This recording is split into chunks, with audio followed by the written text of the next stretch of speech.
Welcome back to the Paddle and Fin Podcast Network.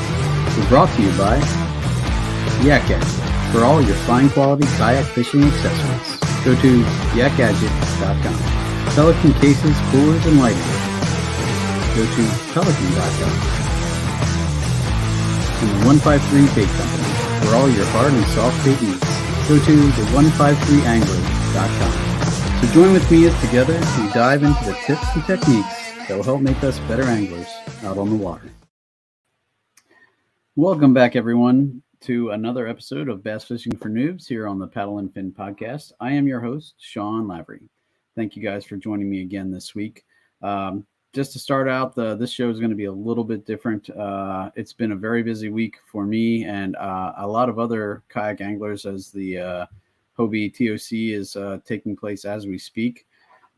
So I had a hard time trying to find someone to talk to this week. I had two people that had to back out on me, unfortunately, and just a busy week for everyone all around. So today I think I'm going to fly solo if I'm going to give it a shot. And so I apologize for those of you who are sick and tired of seeing my face. Today it's going to be the only face that you get to see if you're watching this on YouTube, but we'll try to make the best of it. So I want to start out with a story. So Wednesday, I been really struggling to get out on the water and fish with time change. It starts getting dark here now at about 5 o'clock. Sunset's right around 5. And it gets dark real quick after that. So I've just been struggling to find time to get out on the water. So Wednesday, I was like, I have to get out on the water. So I took my kayak, I loaded up my kayak in my truck the night before, Tuesday night, and I was like, I'm just going to take my kayak to work. I get done working at 3:30. I said, I'm just going to drive to the river, hit the river, probably get there around 4:05 and just fish until dark. I got to get some fishing in. So I did that. I loaded up my kayak, took it to work. A bunch of people are like, why is your kayak in your truck? And I was explaining to them that I really wanted to get out. So I got done at work at 3:30, hopped in the truck, started heading towards the river. And I was really kind of questioning where I wanted to go. I have a couple of places close by me that, I had some options. The river flow was pretty normal, wasn't too crazy, wasn't super low either. So pretty much most of my options were open. And I decided on a location that I had recently stumbled upon, and the last couple of times I've went through there has been really a pretty productive spot for me. So I was like, I have limited time, maybe 45 minutes, an hour if I'm lucky to fish. So I just wanted to try and get a bite, so go to the place I had the best odds of at least landing some kind of fish. So I put my boat in at the ramp, pushed off and paddled upstream to this spot, and maybe third or fourth cast in at the spot, I landed a nice 16-inch smallie, and I was like, all right. Didn't get skunked. I was super worried about getting skunked. I just wanted to catch a fish. So got that monkey off my back pretty early. Started casting around. I noticed a bass boat upriver from me a little bit who was floating downstream. So I kept kind of fishing the area I was, didn't want to really make too much of a scene. Ended up catching another smaller 14-inch smallie that, fought pretty good, but wasn't crazy huge. And about that time looked up and the boat was pretty much right on top of me.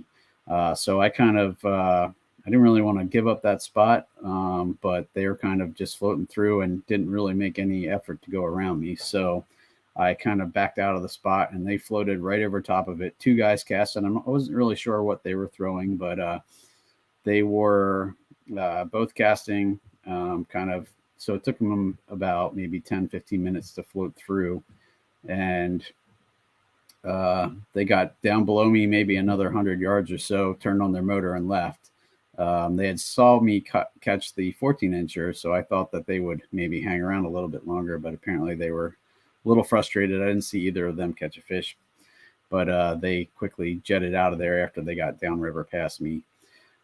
So I decided at that point it was starting to get close to 5 o'clock. The sun was, down below the horizon, and things were starting to get, darker. So I was like, well, I guess I'll just drift back down to the ramp from here and just cast my way back down. I'll start at the hole that I knew was halfway decent, and then start, floating back downstream. Well, needless to say, second or third cast after that boat kind of hightailed it out of there, I hooked into my PB smallie. 20 inches. It didn't fight really a whole lot. Jumped one time, and as soon as I saw it jump, I knew it was a big one, and really wasn't super far from the kayak when it jumped the first time. So I grabbed my net quick, kind of yanked it over, got it in the net, and pulled it on board. So I was super stoked. I've been looking for a 20-inch smallie on the Susky for a long time, and to finally get it, I was super happy. It really totally choked the bait I was throwing, and that's the bait we're going to talk about tonight. It's a lipless crank, and I've been wanting to do a show on this for a little bit. I have a couple of feeler emails out to and messages out to some people asking to come on and talk about it, but I really didn't have much of a response. So, but because I've been doing so well on this lure, I wanted to kind of take a moment and at least get it out there, because I think right now is almost prime time to be throwing it. There are other times of the year we'll talk about that it works well too, but I've just been doing really well since I started throwing the lipless crank. So today we're going to go over everything that I know about lipless cranks. Again, I'm definitely a noob when it comes to some things, but I've put in a lot of research on this topic this week as I was, preparing, hoping to do a show with a professional, but I feel like I have a pretty good handle on it. So let's start breaking it down. So lipless crank, what is a lipless crank? So most of you guys, we've done shows on crankbaits before. It's basically you have your hard body bait. It's basically something that you're going to pull through the water. It doesn't have a bill on it, but it still works. Does bounce off the bottom pretty well. We'll talk about that. That's one of the techniques that I like to use. But kind of when do I throw a lipless crankbait? Well, I started throwing the lipless crankbait this year towards the end of summer. A fishing buddy of mine, Jake Stoffman, was upriver in Harrisburg on a bass boat with his buddy, and had a really, really good day on the lipless crank. And he said, hey, you should probably tie one of those on, try throwing it down in your area. And I had never thrown the lipless crank in the river before, because I was kind of, worried about it. I throw crankbaits a lot in the river and was doing pretty well with them this year. But I really thought, with the bill on there, that's what was keeping me from getting snagged up. And when I was looking at the lipless cranks, I'm like, well, there's nothing there to keep me from getting snagged up. And, the Susquehanna is a really rocky river. It didn't seem like it would be the best choice to throw. But after Jake had that really good day up in Harrisburg, he, told me I should try it. And he ended up coming down to fish with me. We went out and he started throwing the lipless right away. And I had a regular crankbait tied on. And in the time that I caught my first fish, he had already caught 4 or 5 fish at that point. He kept telling me, I'm telling you, tie the lipless on. And I think I only had 1 or 2 with me at that point in my tackle box, but I took out a crawl colored one.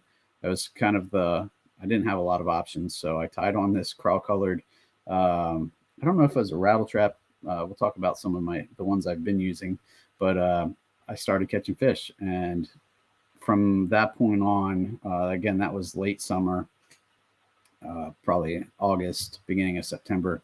I really haven't put it down, just because every time I go out, it's been pretty productive for me. It's helped me keep the skunk off for the most part.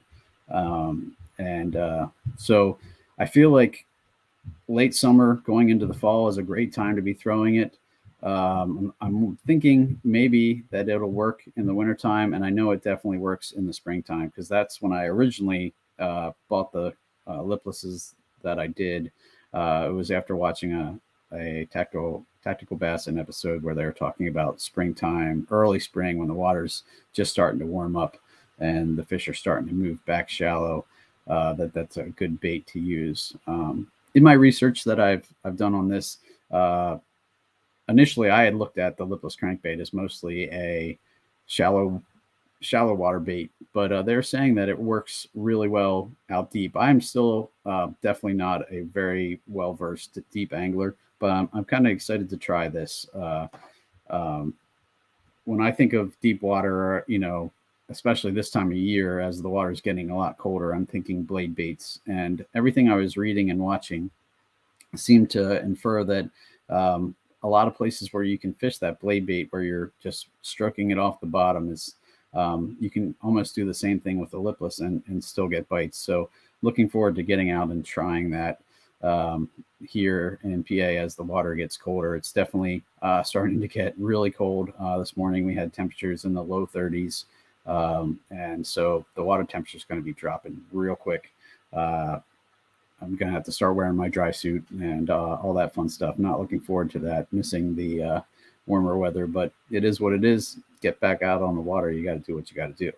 So times of year again, springtime is phenomenal. And then late summer into the fall is good. And I'm thinking winter is going to be good too. So now that we got that out of the way, I'll let you know the kind of my setup that I've been throwing it on. It's pretty simple. It's my crankbait rod. In reading about this, pretty much most of the things I saw were talking about using a moderate rod or something with a lot of that hyperbolic bend to it, so that when the fish jumps, again, this is a treble hook bait, so you want to try and keep that fish pinned as much as you can, and don't want to introduce any slack into your line if you can help it. And that parabolic rod, like a moderate action, at least if you don't have a rod like that, at least something with a good bit of tip, so that when the fish does kind of jump, it'll still absorb some of that shock and kind of keep them pegged. I, knock on wood, have not lost a fish yet on the lipless on that rod. I'm using a Cast King crankbait rod. It's like a $70 rod. It's not a bank buster by any means. And it really does well at keeping the fish pinned. Like I said, that 20-incher jumped, and it was stayed pegged the whole time. So I've been both lucky, but also I think the rod has a lot to do with it. I did find one YouTuber that talked about using a medium heavy moderate or a fast action rod with a lot of extra tip in it, that helped absorb the shock a little bit. He wanted a little bit more backbone. But in my experience, the moderate rod that I've been using, it's a medium moderate rod. It's been working really, really well. Line wise, I've read both fluorocarbon and braid to leader. Tactical Bassin really recommended, depending on your application, that you would stick with either straight fluorocarbon if you're more burning it right back to the boat, or a steady retrieve, or one of the other retrieves that I'd like to talk about is kind of a yo-yo technique, where you cast it out, let it hit the bottom, and almost like you're stroking a jig or a blade bait, you're just pulling it up off the bottom a little bit, and you'll feel that as it kind of comes off the bottom, and then you just kind of follow it back down. And I also watched my local tackle shop does a Thursday night kind of podcast every night or every Thursday, where they talk about different baits. And recently they covered the lipless as well. And they really talked about when you do that, when you're stroking it, doing the yo-yo, when you pull it up off the bottom, it's not crazy fast. You're just kind of enough that you can feel that vibration as it comes off the bottom. But then they really stress that you want to slowly let it back down and not just totally slackline it, because a lot of times you'll get those hits as it's falling back down, and you want to be able to feel that. So they really kind of stress on my local tackle shop podcast that you follow that back down. You almost still feel the weight of it as it goes back down to the bottom. Then when you feel it hit the bottom again, then you slowly bring it back up. And you can get hits on the pull up and on the fall there. And that's kind of the technique that I've actually been using on the river. Initially, I didn't think, I started out with a straight retrieve and did okay with that, but I really started getting bites a lot more when I'd let it hit the bottom. And I mean, I do hang up occasionally. I've lost a few. Once I go through the ones I have sitting here next to me, I'll kind of talk about that a little bit. I have lost quite a few, not quite a few, but maybe 3 or 4, including that crawl one that I, caught my first couple on.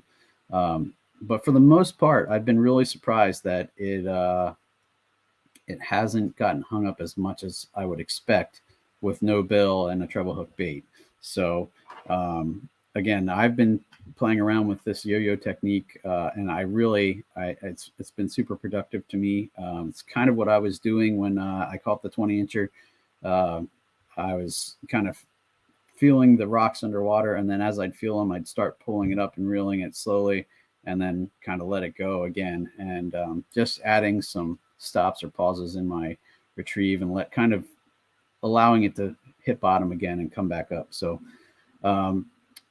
again, if you're doing that kind of technique, tactical bassin really stressed braid to leader because it will let you feel those rocks a lot more on that braided line. And again, I throw mostly braided leader on pretty much everything I do. I just kind of have shied away from straight fluorocarbon on most things, and yeah, it's worked out pretty well for me. But again, so they recommend everything I read kind of recommended between a 12 and 15 pound line, both in the fluorocarbon and in the braid.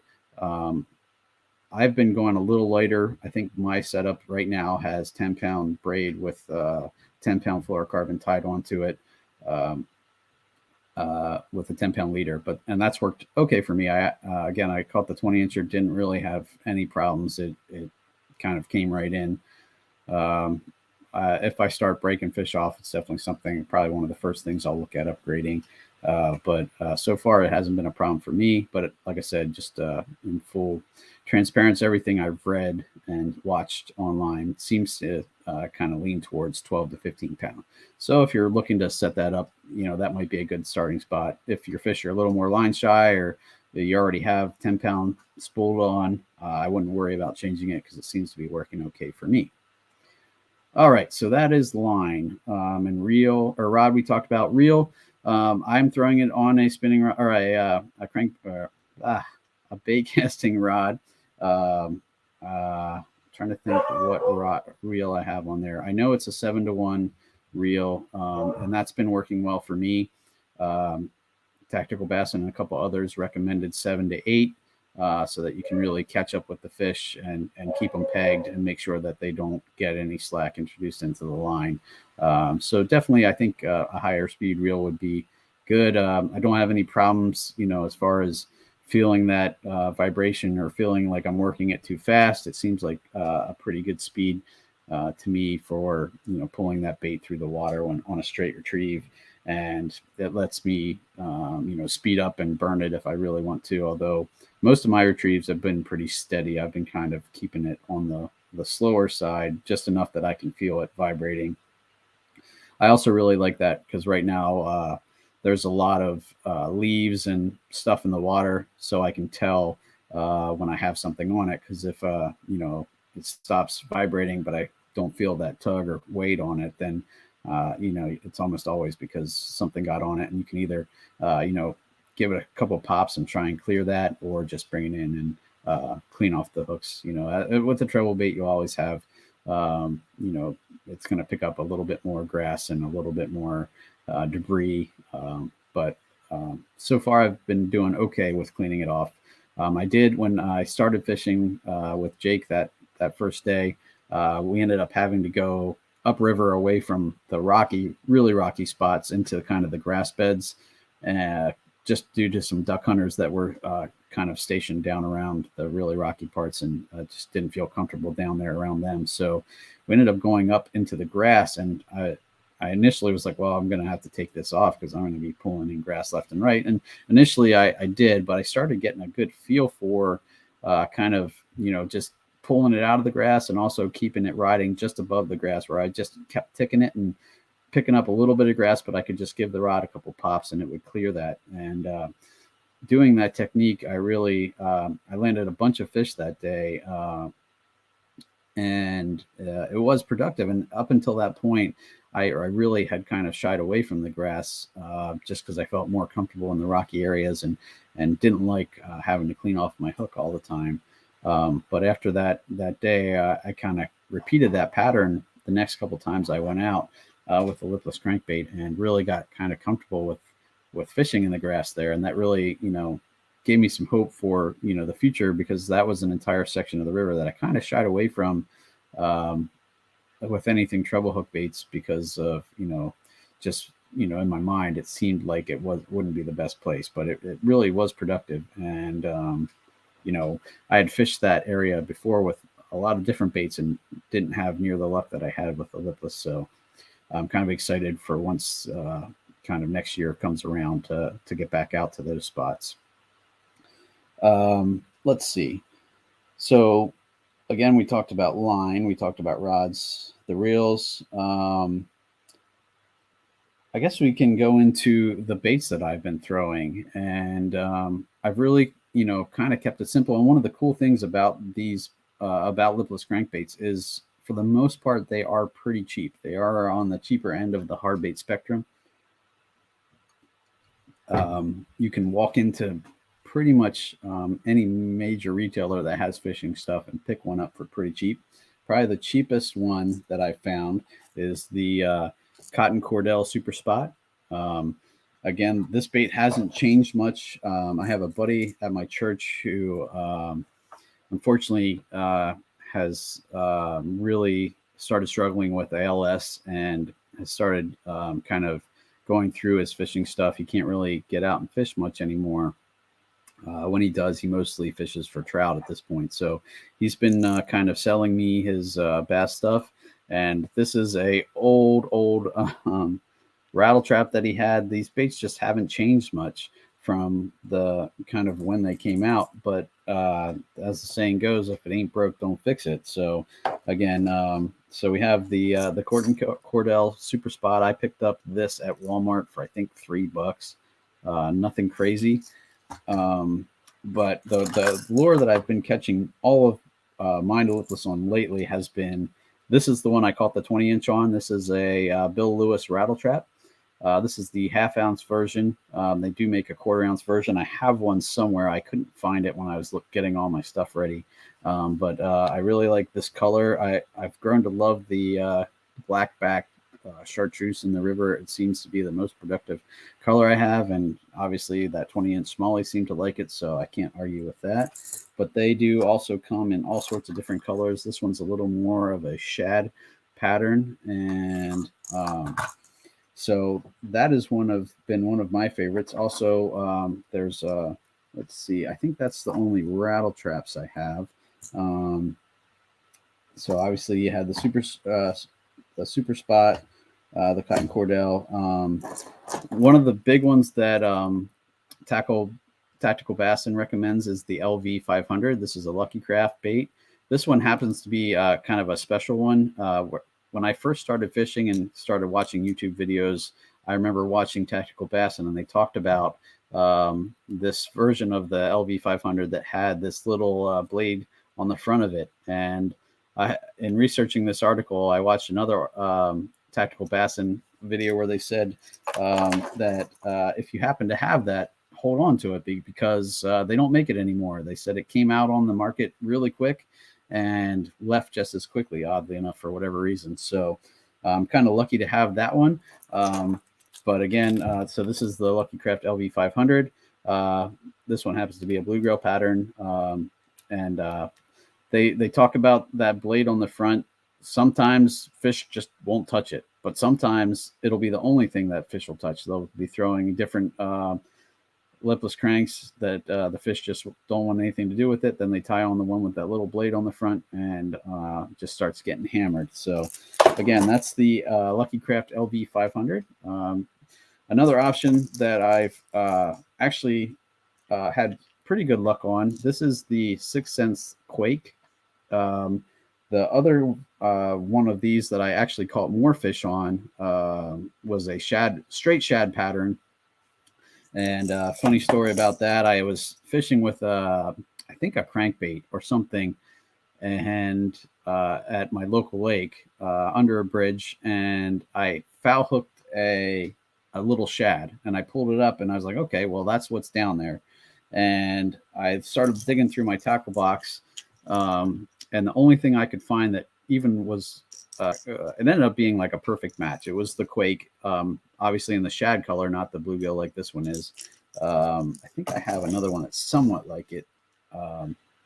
This one was kind of like it, but the other one I had was more silver and had the spot on it, obviously. And tied that after I foul hooked that shad. I took a picture in my hand. I should have had that ready, but I had the Quake sitting next to the shad, and it was pretty much, when you talk about matching the hatch, it pretty much matched it exactly. Size, shape, color, everything. It was great. And so I tied that on, and as soon as I threw it back in the same spot, bam, I caught a bass, caught another bass. I ended up catching 3 bass in like 5 minutes. It was great. And definitely gave me a lot of confidence in that bait. So the Quakes are a little bit more expensive. I ended up getting both of those. The first ones I got in a 6 cents bag that I had purchased it, just a sample bag kind of thing. And then I went back out and got another one because it worked so well and kind of matched the size on that lake. So that again has been really a good bait for me. I have this Exo Spawn. I can't remember what it is. It's like Robo something. It's a very interesting shape. But I haven't caught a fish on this yet, but I haven't thrown it a ton either. And that was kind of early on when I was still kind of getting a handle on the whole lipless movement, if you will. So I didn't really give that a fair shake, but I'm excited to kind of try that in the spring. Some of the other ones that I have, I'm not sure what this one is, but this is really kind of the color that I had thrown in the Quake that kind of matches. So I hung on to this one. This one is a little bit iridescent. I don't know if I can't really hold it up to the light, but you can kind of see through it.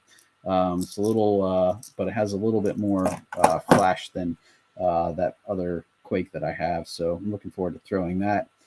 A couple of the other ones that I wanted to share, my local tackle box tackle shop has, in their video, they talked a little bit about some other baits. I'm going to share my screen here because I pulled them up. I tried to go there this morning, but even though their website said they were open on Sundays, they were actually closed today. So that being said, here is the first one they recommend. That is the Spro Aruku Shad. I haven't been able to, like I said, try it out, but again, you can see there it's a little bit more expensive, but that was the one they recommended the most. I am looking forward to trying that out when I get back there when they're open, just to see. A couple other options that I wanted to show you guys were the Strike King Red Eye Shad. I have that here too. I do have one example of those here in my tackle box, but I'll show you in a second. It's not the best example. So there's the Strike King Red Eye Shad. These also come in 2 sizes. A lot of these crankbaits or these lipless cranks come in 1/4 ounce and 1/2 ounce versions. Some of them actually even come in 3/4 ounce versions. I've been mostly using the 1/2 ounce version. I do have a couple that are the 3/4 ounce versions, but the 1/2 ounce seems to work well for me in the depths of water that I'm fishing. I haven't been fishing deep, like I said, but and when I say deep, I say probably the deepest I've fished it is maybe 10 foot, all the way up to a foot. Around a foot is kind of where I have fished this bait, but and had luck. That being said, Tactical Bassin did talk about fishing it deep, like I said. And one of the other options that Tactical Bassin really recommended, I'll show that here too, is the Jackal TN70. Hold on a second, share screen.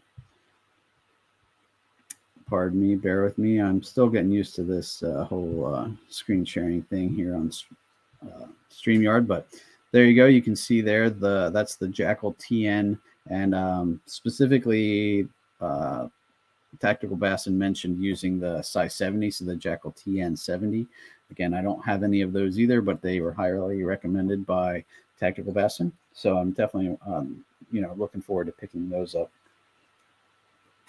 as well to give it a try. And as far as when to throw some of these and when to throw different ones, Tactical Bassin really recommended throwing the heavier baits when you're doing the yo-yo technique. So they talked about the sorry about that. My dog is apparently freaking out upstairs, but they really recommend throwing the LV500 or the Quake, some of the bigger crankbaits when you're doing that yo-yo technique. Because it gets it down quicker, but then you can also kind of feel that vibration a little bit better. And I wanted to show you, so we'll stop sharing that, and I'll show you the other red-eye shad that I wanted to talk about. It's almost unrecognizable, and this is actually the bait that I learned to use my bait caster on, which is why it looks so torn up. I wanted something, somewhat heavy that I could cast a good mile and kind of get really used to, not backlashing. But this is the body shape of a red-eye shad, but you can see the hooks are gone, the eyeballs are gone, most of the paint is gone. That just came from chucking that around my backyard and really getting used to my bait caster. So again, the red-eye shad is also another bait that comes in the bigger and a smaller size. And the smaller sizes, Tactical Bassin really recommended for, the kind of straight retrieve or burning it along the top. Whereas the heavier baits, like the LV500 and the Quake, for more of that deeper yo-yoing technique. Another thing, a lot of these baits come with different kind of sounds, so that this is the LV. It has that kind of marbly small rattle sound. The Quake kind of has a similar one. The Spot, or the I'm drawing a blank on this. The Rattle Trap also has that really kind of high pitched, more BB sound. But then some of them, like this, the Exo Spawn is actually silent. And then some of them, like my red-eye shad, it's more of like a knock. So they make them in lots of different sounds. I've had the most luck on, like I said, the rattle traps were more of that really small BB kind of high-pitched sound. But I've had luck with the hard knock crankbaits, the build crankbaits. So I also want to, try and pick up a few of those, because I think there's times when all they hear is the high pitched ones. So when you come in there with a hard knock, sometimes you can get a few more baits, or a few more bites if you're coming in behind some people who might have been throwing those the high pitched, more BB kind of sounding baits. You can kind of pick up a few of those bites that they might have missed just because they want to hear something different. But I think, if I had to guess, I'd say that's probably why I've been having luck lately, because, again, they're going to hear these baits coming a long way away and be able to really key in on that sound and catch up to them. As far as colors, from what I've read, talks about, obviously, in the springtime, you want to do your crawl colors. Like I said, I actually had luck with that late summer as well, only that was all I had, and I threw it and still got bites. So, as much as, color can matter, obviously sometimes I think it's just what you throw in front of them if you're lucky enough. Tactical Bassin talked about that crawl pattern also working. If you find a school and can get it fired up, then you'll throw anything in there, something that'll really just catch their attention and will just annihilate it. So I kind of, like I said, I've had that similar luck. Then the obviously the bluegill patterns that you have, the more natural patterns. I also have this one, so those definitely are good to have. I have this guy. This one's, I think, a 3/4 one, because it is a little heavier. But I actually caught a couple fish on this early in this fall too. Once I lost that first crawl pattern. That was the one I tied on and ended up catching a bunch on that as well. So then you want to also have something more of the kind of more natural, or maybe the ghost. So this one you can't really see, but looking at my podcasting light through this, I can kind of see through this bait, even though it's also reflecting. This is kind of a translucent, but that ghost minnow color is really good. My Susquehanna Fishing Tackle, my local tackle shop, that's the color that they recommended. So again, as soon as they open up, I can get there while they're open. I'm going to pick up a few of those as well for the river. And then your straight shad patterns obviously are going to work really well too. So kind of those are the basic colors that I would start out with if you're just getting started trying this out. And so yeah, so we've covered a bunch of different stuff. We've talked about the rods, reels, lines. Let's see, hooks. That's one thing that almost every place I've read and watched videos, they recommend upgrading the hooks. I have not done that much. They said the Quake, you can't really see the hooks on the Quake there. Actually, you can on this one. They actually have some really good hooks on them. So they said for those, you don't necessarily have to upgrade those. But on the really cheaper baits like the Cotton Cordell Super Spot, this is a $3 bait. So obviously the hooks probably aren't going to be the highest quality. So on those, if you're worried about that, that's definitely something you can do. Some of the hooks that I've heard thrown around are the Gamakatsu EWGs, the Owner ST56s. Tactical Bassin really seem to recommend something where the tip points in and not straight up, just to really increase your hookup ratio. So as I kind of wear down the hooks on some of these, if I'm lucky enough to keep them and not lose them, and actually wear out the hooks, that is probably something I will start doing, is going towards more of the tipped in hooks, like the EWG kind of style treble hooks. So definitely one thing to keep in mind. Another thing that I heard mentioned, and it actually, one of the baits that I had been throwing and lost, excuse me, had a red front hook.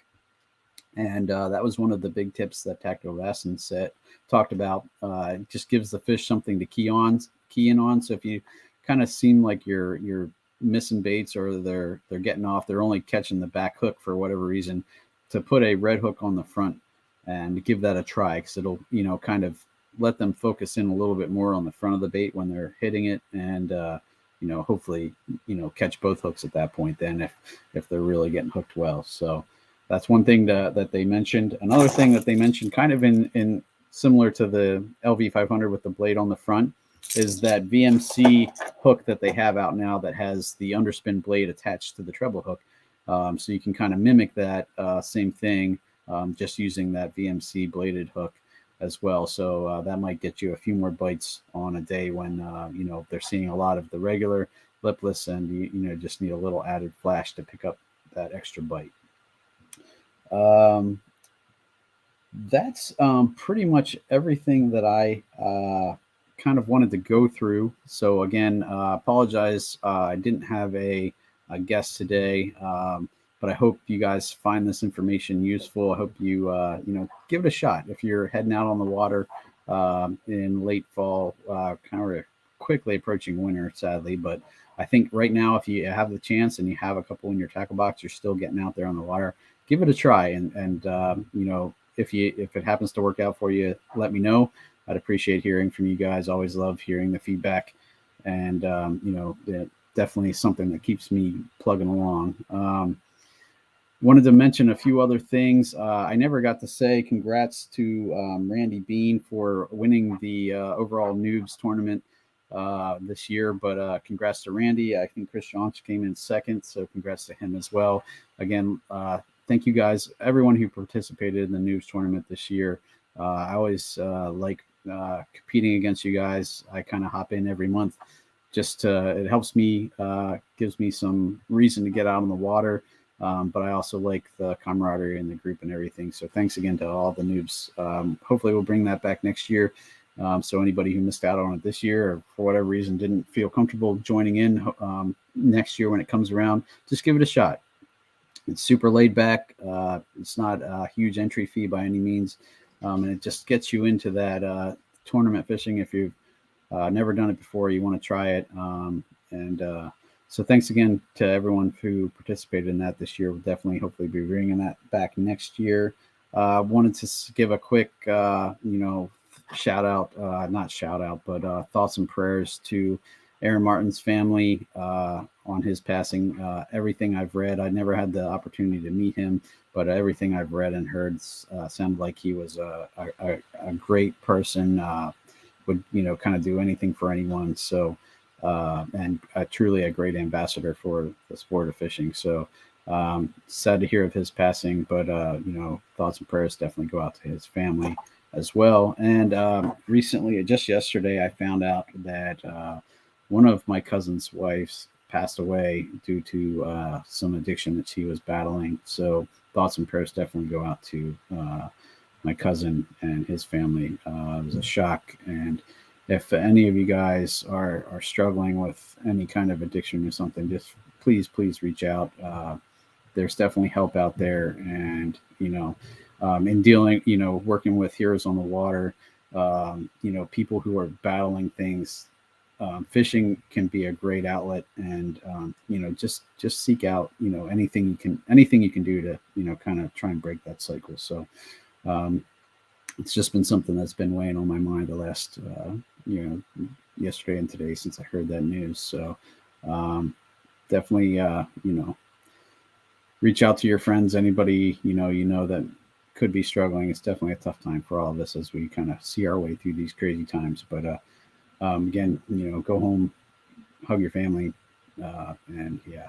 So, all right, enough of that, all that BS. Guys, thanks for joining me this week. Again, I have a couple of more wintertime techniques that I'd like to bring to you in the future.